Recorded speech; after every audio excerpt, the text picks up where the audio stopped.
ನಾನು ಯು ಕೆಗೆ ಬಂದು 1 ಇಯರ್ ಆಗ್ತಾ ಬಂತು. ಪ್ರತಿ ಸಲ ಅಪ್ಪ ಅಮ್ಮಯಿಂದ ಇಂಡಿಯಾಯಿಂದ ಪಾರ್ಸೆಲ್ ತರಿಸ್ಕೊಳ್ಳೋದೇ ಆಗಿತ್ತು.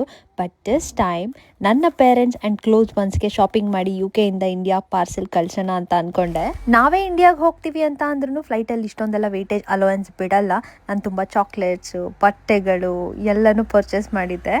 ಗೊತ್ತು, ನಂತರ ಯು ಕೆಲಿರೋರಿಗೆ ಇದೆಲ್ಲ ಅನಿಸಿರುತ್ತೆ. ಅವ್ರ ಪೇರೆಂಟ್ಸ್ ಆ್ಯಂಡ್ ಕ್ಲೋಸ್ ಒನ್ಸಿಗೆ ಎಲ್ಲ ಪರ್ಚೇಸ್ ಮಾಡಿ ಕಳಿಸ್ಬೇಕು ಅಂತ ಆಸೆ ಇರುತ್ತೆ. ಬಟ್ ಎಲ್ಲರೂ ತಲೆಲೋಡೋದು ಯು ಕೆಯಿಂದ ಪಾರ್ಸೆಲ್ ಕಳಿಸ್ಬೇಕು ಇಂಡಿಯಾಗೆ ಅಂತಂದರೆ ತುಂಬ ಚಾರ್ಜಸ್ ಇರುತ್ತೆ ಆ್ಯಂಡ್ ಸೇಫಾಗಿ ಹೋಗಿ ಸೇರುತ್ತಾ ಅಂತ. ಇವತ್ತು ನನ್ನ ಪಾರ್ಸೆಲ್ ಕಳಿಸೋದಕ್ಕೆ ನಾನು ಬಂದಿರೋದು ವೆಂಬ್ಲಿಯಲ್ಲಿ ಲೊಕೇಟ್ ಆಗಿರುವಂತಹ ಕಾರ್ಗೋ ಫೋರ್ಸ್ಗೆ. Guys, believe me, just per kg 4 pounds ಅಷ್ಟೇ ಚಾರ್ಜ್ ಮಾಡೋದು ಆ್ಯಂಡ್ ಮಿನಿಮಮ್ 10 kgs ಇರಬೇಕು. ಈ 4 poundsಲ್ಲೇ ಕಸ್ಟಮ್ ಡ್ಯೂಟಿ ಇನ್ಕ್ಲೂಡ್ ಆಗಿರುತ್ತೆ, ಹ್ಯಾಂಡ್ಲಿಂಗ್ ಚಾರ್ಜಸ್ ಇನ್ಕ್ಲೂಡ್ ಆಗಿರುತ್ತೆ ಆ್ಯಂಡ್ ಬಾಕ್ಸು, ಪ್ಯಾಕೇಜಿಂಗ್, ಟೇಪ್ಸ್ ಎಲ್ಲ ಇನ್ಕ್ಲೂಡ್ ಇರುತ್ತೆ. No hidden charges guys. And ನೀವು ಪಾರ್ಸೆಲ್ ತೊಗೊಂಡು ಅಲ್ಲೇ ವಿಸಿಟ್ ಮಾಡಬೇಕು ಅಂತ ಏನಿಲ್ಲ, ನಿಮ್ಮ ಮನೆಗೆ door to door pickup services ಕೂಡ ಕೊಡ್ತಾರೆ ಅವರು. ನಾನು ಅಲ್ಲಿ ವಿಸಿಟ್ ಮಾಡಿದಾಗ ನಂಗೆ ತುಂಬ ಇಷ್ಟ ಆಗಿದ್ದು ಅಂತಂದರೆ ಅವ್ರ ಪ್ಯಾಕೇಜಿಂಗ್ ರೀತಿ, ಹೇಗೆ ಮೂವ್ ಮಾಡ್ತಿದ್ರು ಆ್ಯಂಡ್ ಎಷ್ಟು ಸೇಫಾಗಿ ನಮ್ಮ ಐಟಮ್ಸ್ನ ಇಡ್ತಾ ಇದ್ರು ಅನ್ನೋದು ನಂಗೆ ತುಂಬ ಇಷ್ಟ ಆಯಿತು.